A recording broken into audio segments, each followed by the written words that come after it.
So today I thought I would share one of the cards I made using the Izink backgrounds that I made on acetate. I'm using the A Little Bird Told Me stamp set from Chocolate Baroque. It's been in my stash for a while but I haven't used it. And this year is my mission to try and use more of my inks that I haven't used yet. More of my stamps, I should say. And the background I'm using was made with the Izinks in Iris, Amethyst and Turquoise, and I'm using a jet black archival ink to stamp the bird. I'm using my Press to Impress to do this, and I'm just going to cut that out.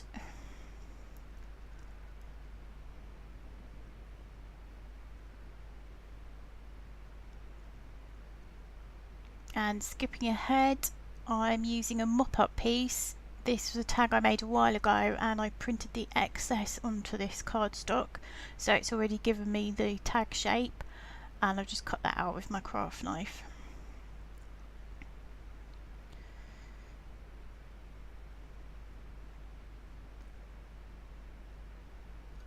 And then I'm using the birdcage stamp from the same set, again using jet black archival ink and the Press to Impress. And I just give this a second stamping just to make sure that I've got all the lines. And these are unmounted rubber stamps, and I have used a glue stick to put them onto the door of the press. I don't really like this temporary sprays, so just a glue stick, and once you finish it's just a quick wipe over of the door and the back of the stamp.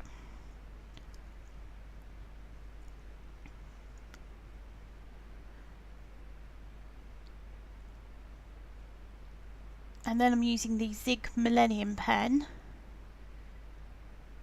to create a chain so the cage doesn't look like it's floating in midair. These are really good for adding fine detail. I think they're quite popular with a lot of crafters. And then I'm stamping the sentiment, A Little Bird Told Me. Again using the jet black archival ink and my Press to Impress. I don't really do any stamping without the Press to Impress or the Tim Holtz stamp press from Tonic. I tend to use the Press to Impress more simply because it's smaller.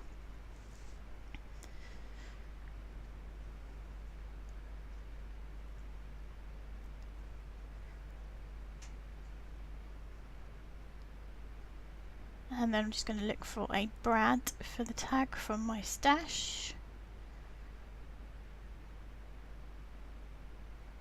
Just start the hole with my craft knife. And I've already added some 3D foam pads to the back. And you'll see that I've matte and layered the white cardstock onto black cardstock, so it's got a black card base. And just take those backs off and then add some glue, wet glue, just so I have a bit of time to move things around. And you might notice at this point that the sentiment is not straight, but once I get the tag on, it actually doesn't look as if it should have been straight, if you know what I mean. It looks like it should be like that. And then before I stuck the tag down, I really should have stamped the bird again. But I stamped it anyway and it's come out okay because all I wanted was the tail and his feet standing on the branch. And I'm using the Izinks to colour it in. This is the amber, which is a really nice brown when you put it on quite thick, but if you spread it out on acetate it's very burnt orange, hence the amber.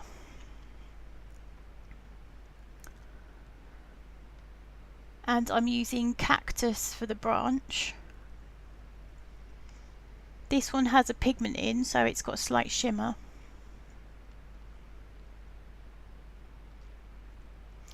And I'm using the Royal Crafter's Choice number 3 brush. Those are the ones that Sheena uses. This is a great brush for small areas. And the Izinks are really great inks, not just for backgrounds but for painting like this.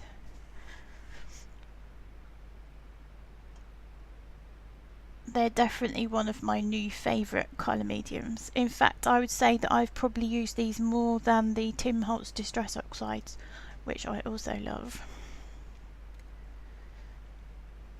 And I'm using the Amethyst for the tail, and the Turquoise and the Orchid. I didn't use the Iris, which is the colour that I've got in the background or on the body of the bird, because it's quite a strong blue and I thought that would overpower the delicate tail.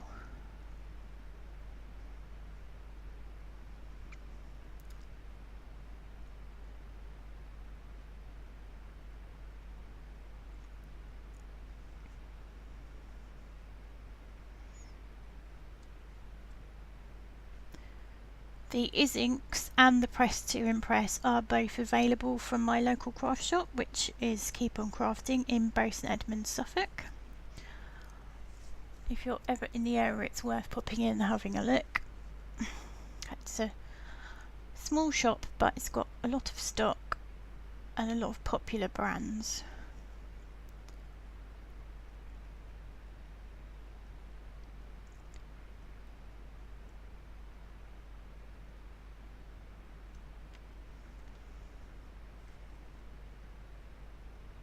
And that's the Orchid, just to finish it off.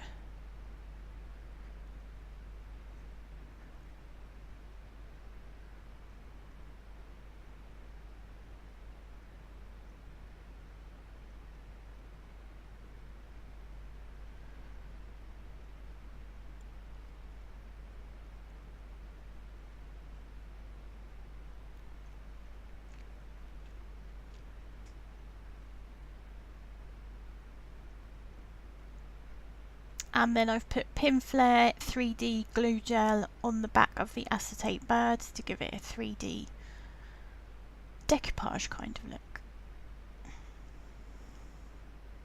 And that's it.